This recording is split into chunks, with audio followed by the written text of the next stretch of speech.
Hello everyone. आज हम meiosis पढ़ेंगे। हमने प्रीवियस लेक्चर में सेल डिवीजन, उसके फेजेस, टाइप्स और टाइप्स पढ़े थे, जिसके अंदर हमने ए माइटोसिस, माइटोसिस और म्यूसिस पढ़ा और हमने माइटोसिस को डिटेल में किया था। म्यूसिस रिडक्शनल डिवीजन होती है, जिसके अंदर अगर पेरेंटल सेल्स के अंदर 46 नंबर ऑफ क्रोमोसोम्स है, यानी कि वो डिप्लॉयड है, तो जो इसकी प्रोजेनी बनेगी, जो मियोसिस के बाद हमारे डॉटर सेल्स बनेगी, उनके अंदर क्रोमोसोम नंबर रिड्यूस होके हाफ से रिड्यूस हो जाएगा और 23 रह जाएगा। मीन्स अगर जो हमारे पेरेंटल सेल्स डिप्लॉयड थे, तो हमारे डॉटर सेल्स हैप्लॉयड होंगे। अब हम देखते हैं कि हम इस प्रेजेंटेशन में आज पढ़ेंगे प्रोसेस ऑफ मियोसिस, इसकी सिग्निफिकेंस और डिफरेंस मियोसिस और माइटोसिस। जो मियोसिस होती है, इसके दो फेजेस होते हैं, मियोसिस 1 और मियोसिस 2। जो मियोसिस 1 है वो 4 फेजेस के अंदर आगे फर्दर डिवाइडेड है: prophase 1, metaphase 1, anaphase 1 and telophase. Similarly meiosis 2 भी 4 फेजेस के अंदर डिवाइडेड है: प्रोफेज 1, 2, मेटाफेज 2, एनाफेज 2 और टेलोफेज 2। जो प्रोफेज 1 है वो आगे फर्दर 5 फेजेस के अंदर डिवाइडेड है: leptotene, zygotene, pachytene, diplotene and diakinesis. हम अब एक जनरल पैटर्न देखते हैं कि इसके अंदर मियोसिस में रेप्लिकेशन और या फिर क्या है, डिवीजन होती कैसे है। जब भी हमारा कोई इंटरफेस सेल होता है और वो एम फेज के अंदर जाता है, यानी कि मियोसिस उसकी स्टार्ट होने वाली होती है, उससे पहले उसके जो क्रोमोसोम्स होते हैं, डीएनए होता है, वो डुप्लीकेट हो जाता है एस फेज। जो हमारा नॉर्मल क्रोमोसोम होता है उसकी 2 आर्म्स होती है, एक अपर आर्म और एक lower arm. After replication it will form the two sister chromatids बना देता है हर एक क्रोमोसोम। जो एक क्रोमोसोम्स की क्रोमेटिड्स हैं उनको हम सिस्टर क्रोमेटिड्स बोलते हैं। लेकिन अगर एक होमोलोगस क्रोमोसोम्स देखते हैं हम, जैसे क्रोमोसोम नंबर 1 का जो डिप्लॉयड स्पीसीज होगी, उसके अंदर जो क्रोमोसोम नंबर 1 होगा उसके 2 पेयर, उसके मतलब 2 क्रोमोसोम्स प्रेजेंट होंगे, आइडेंटिकल क्रोमोसोम्स प्रेजेंट होंगे। तो उसके जो आपस में दोनों होमोलोगस क्रोमोसोम्स के क्रोमेटिड्स हैं, उनको हम नॉन सिस्टर क्रोमेटिड्स बोलते हैं। म्योसिस 1 होता है जो, उसके अंदर रिडक्शनल डिवीजन होती है, और जो हम जैसे हमारा क्रोमोसोम नंबर 46 था वो रिड्यूस होकर 23 रह जाता है। और जो म्योसिस 2 होती है उसके अंदर इक्वेशनल डिवीजन होती है, यानी कि सिर्फ नंबर ऑफ सेल्स इंक्रीज हो रहे हैं, उसका क्रोमोसोम नंबर हैप्लॉइड जैसे म्योसिस 1 में हैप्लॉइड उसका रिड्यूस होकर हाफ हो गया था, अब उतना उसका जो क्रोमोसोम नंबर है उतना ही रहेगा, यानी कि हैप्लॉइड ही रहेगा। Means after meiosis we get the haploid progeny। जब भी हम meiosis पढ़ते हैं तो ये मोस्टली गैमीट्स में पाई जाती है। अब हम इसकी फर्दर स्टेजेस पढ़ेंगे। meiosis 1 की जो प्रोफेज 1 की हम स्टेजेस पढ़ेंगे। लिप्टोरेन, सबसे पहले लिप्टोरेन जो स्टेज है उसके अंदर स्पिंडल फॉर्मेशन स्टार्ट हो जाती है, स्पिंडल डेवलप होने लग जाती है, सेंट्रियोल्स होते हैं वो डुप्लीकेट हो जाते हैं, जो क्रोमेटिड्स होते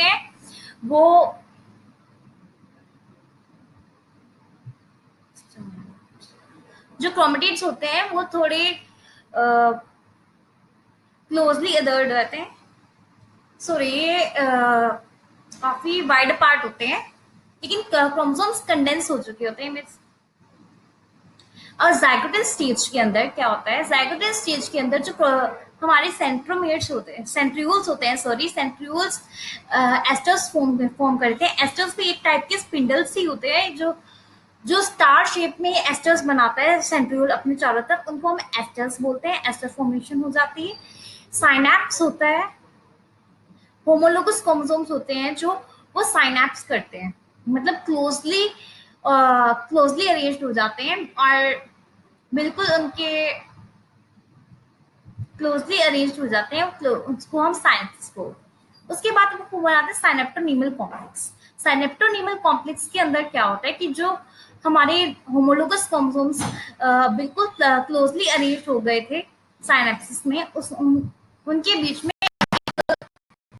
एक स्ट्रक्चर, एक कॉम्प्लेक्स बन जाता है। साइनेप्टोनीमल कॉम्प्लेक्स के अंदर 3 स्ट्रैंड्स होते हैं, या फिर कह सकते हैं हम 3 सेगमेंट्स होते हैं। एक सेंट्रल सेगमेंट और दो लेटरल सेगमेंट। अब जो ये हमारा साइनेप्टोनीमल कॉम्प्लेक्स के टाइम पे दो होमोलोगस क्रोमोसोम्स आपस में अटैच्ड हैं, इधर आप देख सकते हैं इधर, तो हम इसको बाइवेलेंट या टेट्राड बोलते हैं। जो पैचेटेड स्टेज होती है, पैचेटेड स्टेज का मेन कैरेक्टरिस्टिक फीचर है कि इसमें क्रॉसिंग ओवर होता है, एक्सचेंज ऑफ सेगमेंट्स होते हैं नॉन सिस्टर क्रोमैटिड्स के homologous chromosomes. Then is the diplotene stage. Diplotene stage में क्या होता है? डिप्लोटेन स्टेज में न्यूक्लियर एनवेलप टोटली डिग्रेड हो जाता है, साइनेप्टोनीमल कॉम्प्लेक्स होता है जो डिसॉल्व हो जाता है, क्रोमोसोम्स होते हैं वो सिर्फ प्लाज्माटा पे ज्वाइन रह जाते हैं, बाकी सारा का सारा जो हमारा साइनेप्टोनीमल कॉम्प्लेक्स होता है ये डिसॉल्व हो जाता है। हम कह सकते हैं ये प्लाज्माटा कौन सी पोजीशन होती है? प्लाज्माटा वो पोजीशन होती है जहां पे हमारा क्रॉसिंग ओवर होता है, जहां से हमारे सेगमेंट्स की कटिंग होती है और रिजॉइनिंग होती है, उसको हम बोलते हैं chiasmata. Here you can see these are the chiasmata points. Then से डायकाइनेसिस। डायकाइनेसिस होती है लास्ट स्टेज होती है प्रोफेज 1 की।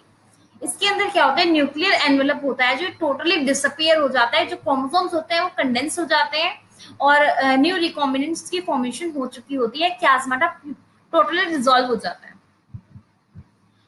अब हम देखते हैं नेक्स्ट स्टेज है हमारी मेटाफेज 1। मेटाफेज 1 में क्या होता है? जो स्पिंडल्स होते हैं कंप्लीटली डेवलप हो जाते हैं, दो मेटाफिजिक प्लेट्स बनाते हैं इक्वेटोरियल पोजीशन पे, सेल की इक्वेटोरियल पोजीशन पे दो मेटाफिजिक प्लेट्स बनाते हैं। इक्वेटोरियल पोजीशन बिल्कुल सेंटर वाली वो सेंटर वाली लाइन, सेंट्रल लाइन को हम इक्वेटोरियल पोजीशन कहते हैं। जैसे कि अर्थ के केस में हम इक्वेटर बोलते हैं, उसी सेम हम सिमिलरली वो लेके चलते हैं कि जो हमारा सेल है उसकी जो एक सेंट्रल लाइन है उसको हम इक्वेटोरियल, वहां पे हम इक्वेटोरियल पोजीशन बोलते हैं उसको।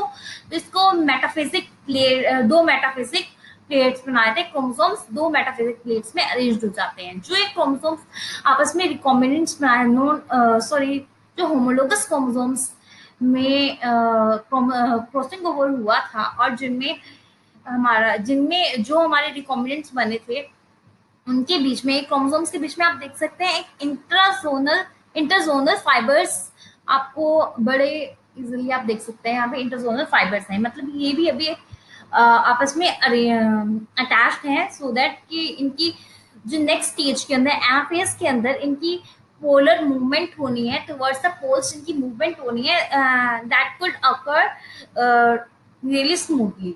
ठीक है, तो होमोलोगस क्रोमोसोम्स हमारे एनाफेज में मूव करने लग जाते हैं टुवर्ड द पोल्स। इसको हम बोलते हैं डायट बोलते हैं इस टाइप पे हम क्रोमोसोम्स को, क्योंकि ये पहले ही टेट्राड बना रहे थे।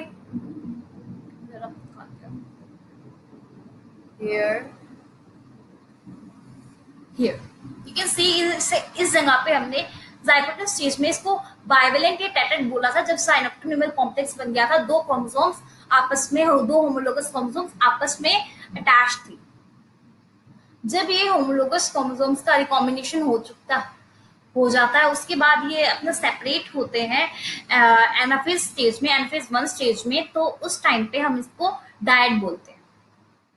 सी हियर सेपरेट हो गए हैं और ये इस स्टेज में, एनाफेज स्टेज में भी इंटरजोनल फाइबर्स बड़े अच्छे तरीके से दिखते हैं। That's the telophase stage. Telophase stage के अंदर क्या होता है? जो न्यूक्लियोलस होता है वो रिफॉर्म हो जाता है हमारा। यहाँ पे आप देख सकते हैं न्यूक्लियोलस दोबारा से बन चुका है। जो न्यूक्लियर मेम्ब्रेन है वो भी दोबारा से बन चुकी होती है, रिऑर्गेनाइज हो जाती है। जो क्रोमोसोम्स हैं वो भी पोल्स पे अरेंज हो जाते हैं। और म्यूसिस 2 इक्वेशनल डिवीजन होती है, क्योंकि इसके अंदर जो हमारे नंबर ऑफ क्रोमोसोम्स म्यूसिस 1 के अंदर हाफ हो चुके थे, अब वही नंबर ऑफ क्रोमोसोम्स सेम रहेंगे, इक्वल रहेंगे। अब हम देखते हैं कि इसके अंदर सबसे पहला फेज है प्रोफेज 2। प्रोफेज 2 के अंदर क्या होता है, आप देख सकते हैं कि जैसे हमारा मियोसिस 1 कंप्लीट हुआ था, उस टाइम पे 2 सेल्स ऑलरेडी बन चुकी थी। अब दोनों सेल्स के अंदर साइमल्टेनियसली मियोसिस 2 होगा। अब मियोसिस प्रोफेज 1 में क्या होता है, न्यूक्लियर एनवेलप है, जो न्यूक्लियर मेम्ब्रेन है वो डिसअपियर होने स्टार्ट हो जाती है। जो सेंट्रियोल्स हैं, सेंट्रियोल्स जो के पेयर है वो पेयर सेंट्रियोल्स के पेयर हैं जो वो डुप्लीकेट हो जाते हैं। जो एस्टर्स हैं वो भी डेवलप हो जाते हैं। जो न्यूक्लियर एनवेलप है वो पूरा डिग्रेड हो जाता है, न्यूक्लियोलस डिग्रेड हो जाता है। और उसके बाद हम देखते हैं मेटाफेज 2 के अंदर क्या होता है। मेटाफेज 2 के अंदर सिर्फ एक इक्वेटोरियल प्लेट बनती है, सिर्फ एक हम कह सकते हैं या फिर इक्वेटोरियल प्लेट या मेटाफिजिक प्लेट बनती है। हम कह सकते हैं कि जो मियोसिस 2 है वो सिमिलर है माइटोसिस से, बिल्कुल मतलब ऑलमोस्ट सिमिलर प्रोसेस का माइटोसिस का। जो हमारे एनिमल सेल्स होते हैं उनके अंदर जो हमारी स्पिंडल्स बनते हैं उनको हम एम्फीएस्टर स्पिंडल्स बोलते हैं, लेकिन जो हमारी प्लांट सेल्स के अंदर जो हमारी स्पिंडल्स बनती हैं उनको हम एनिस्टल स्पिंडल्स कहते हैं। This will discuss later.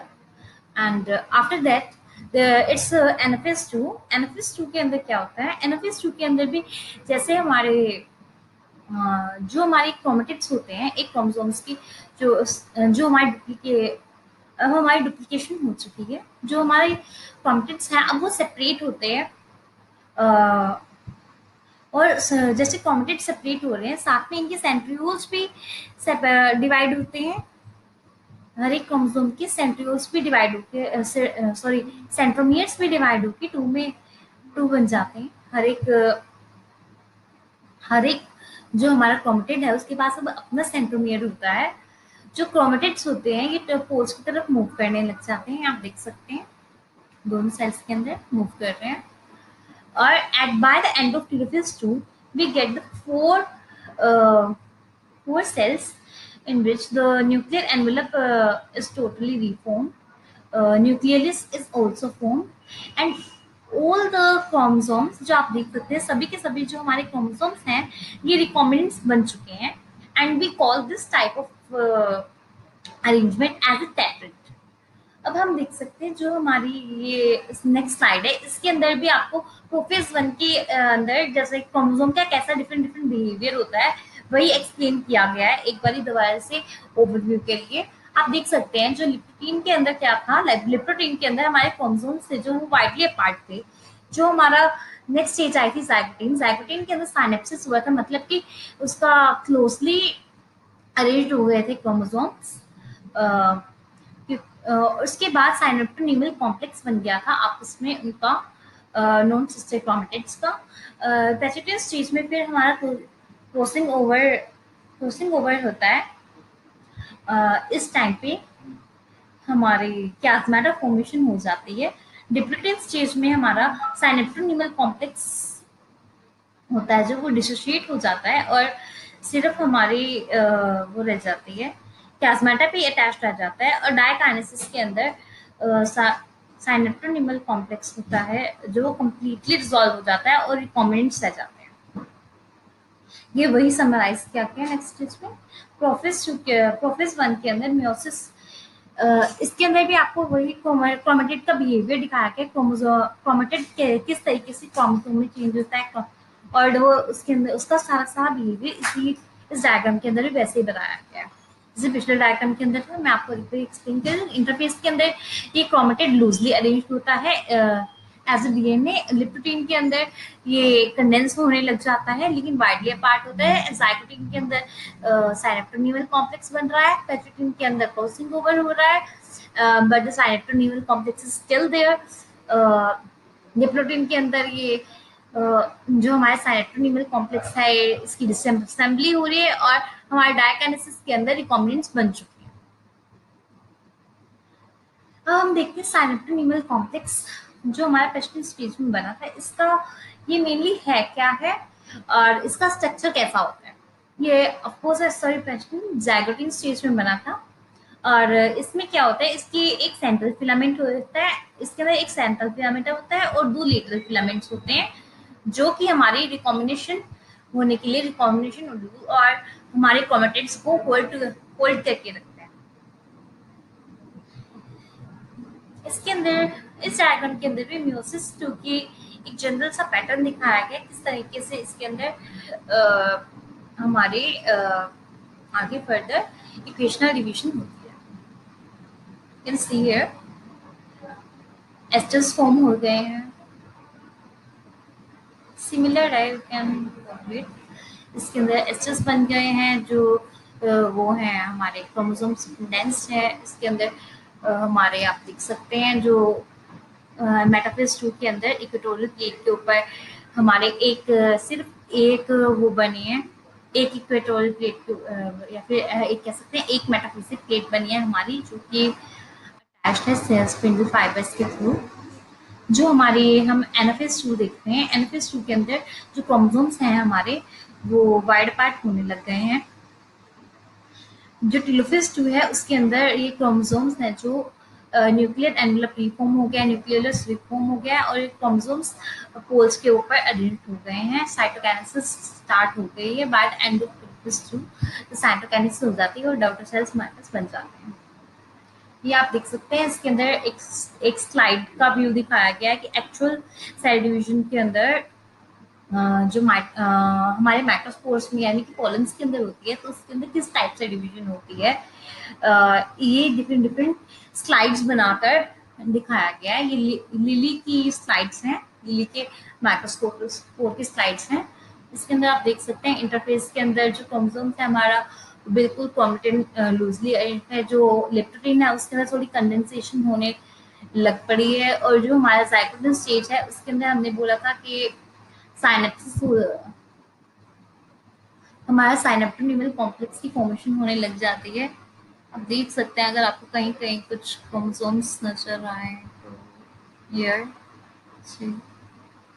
Clear तो नहीं है बट